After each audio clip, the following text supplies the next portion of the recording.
కథలోకి వెళ్ళిపోదాం. హే, చూసేసారా నా గడ్డం బాగుంది కదా? ఏంటి ఎప్పుడు లేనిది గడ్డం మీసం దూవుతున్నాను అనుకుంటున్నారు కదా? మరి ఏమనుకుంటున్నారు?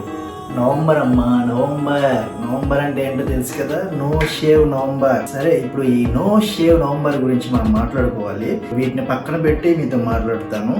మా అబ్బాయిలకి ఫేవరెట్ మంత్ నవంబర్ వచ్చిందంటే చాలు, ఇంకా గడ్డాలు మీసాలు దీనమ్మ ఎవడైనా అడిగాడంటే చాలు నో షేవ్ నవంబర్ అని చెప్పి ఈజీగా తప్పించుకోవచ్చు. నా కాలేజ్ నా బీటెక్ రోజుల్లో నో షేవ్ నవంబర్ అని చెప్పి చాలా ట్రెండింగ్గా నడిచేది. అప్పుడు నాకు పెద్దగా తెలియదు, అందరితో పాటు ఓకే నో షేవ్ నవంబర్ అంటే మనం గడ్డం పెంచుకోవాలి, స్టైల్గా ఉంటుంది, సో మనల్ని ఎవడు ఆపేవాడు ఉండడు అని అనుకున్నా. కానీ మనకి ఆ టైంలో గడ్డం సరిగ్గా అసలు మొలిచేది కాదు. ఇప్పుడు చూసారు, ఇప్పుడు గడ్డం కొంచెం పెరుగుతుంది అనుకోండి. దీనికి మనం ఎంతో కష్టపడ్డాం.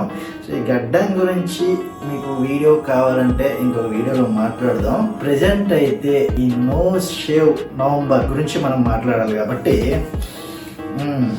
అంత బాగానే ఉంది. కానీ అసలు ఈ నో షేవ్ నవంబర్ అంటే ఏంటి భయ్యా అని మీరు నన్ను అడిగితే నా దగ్గర ఒక కథ ఉంది. ఆ కథ మీకు చెప్తాను. ఎవరు స్టార్ట్ చేశారు, ఎందుకు స్టార్ట్ చేశారు అనే విషయాల్లోకి వెళ్ళిపోయే ముందు మీలో ఎంతమందికి స్టోరీ ముందే తెలుసు? తెలిసిన వాళ్ళు కింద కామెంట్ చేయండి, అలానే తెలియని వాళ్ళు కూడా కింద కామెంట్ చేయండి లాస్ట్లో. ఓకేనా? కథలోకి వెళ్ళిపోదాం. అనగనగా ఒక అతను ఉండేవాళ్ళు అనమాట.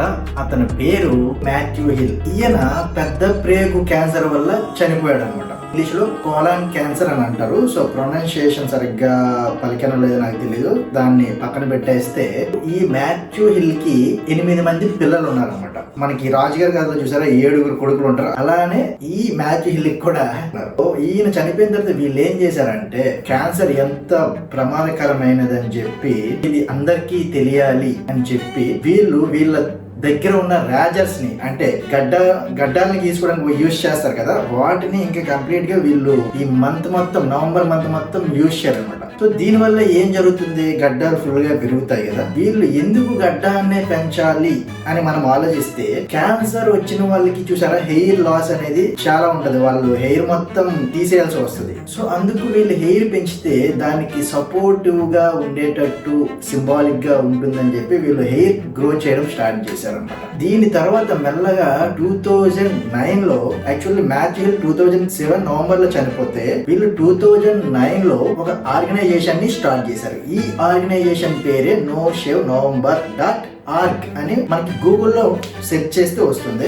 ఇది నాన్ ప్రాఫిటబుల్ ఆర్గనైజేషన్. ఫండ్స్ ని కలెక్ట్ చేస్తారనమాట. కలెక్ట్ చేసిన ఫండ్స్ ని క్యాన్సర్ రీసెర్చ్ గానీ, క్యాన్సర్ క్యూర్ చేయడానికి గానీ, క్యాన్సర్ తో బాధపడుతున్న పేషెంట్స్ కి వీళ్ళు కలెక్ట్ చేసిన ఫండ్స్ ద్వారా హెల్ప్ చేస్తారనమాట. సో మనం కూడా క్యాన్సర్ తో బాధపడుతున్న వాళ్ళకి హెల్ప్ చేయాలంటే గడ్డాన్ని పెంచుకోవాలి. ఏంటి కామెడీయా అని అనుకుంటున్నారు కదా? కాదు, నిజం.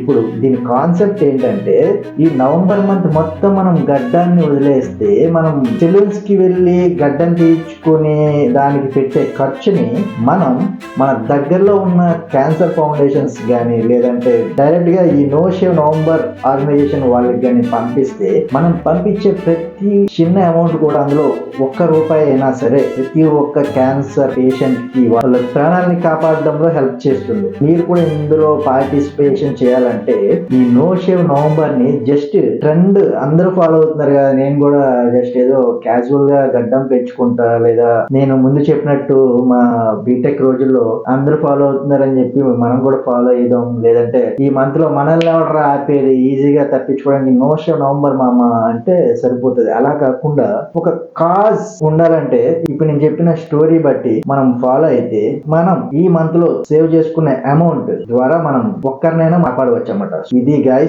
No shave November story. భయ్యా నాకు ఇంతవరకు నో షేవ్ నవంబర్ అంటే అసలు తెలియదు, ఇప్పుడు నువ్వు చెప్తేనే తెలిసింది అని అనుకునే వాళ్ళు, వీడియో చూసిన వాళ్ళు కింద కామెంట్ చేయండి, మర్చిపోకండి. అండ్ ఈ వీడియో నచ్చితే గట్టిగా లైక్ చేయండి, చేస్తారు ఆబ్వియస్లీ నాకు తెలుసు. మళ్ళీ నేను చేసే వీడియోస్ మళ్ళీ మీరు చూడాలనుకుంటే ఏం చేయాలో తెలుసు కదా, ఛానల్ ని సబ్స్క్రైబ్ చేసుకోండి. ఇంకొక మంచి వీడియోతో మన ముందుకు వచ్చేస్తాను. Until then, take care, have fun, bye bye.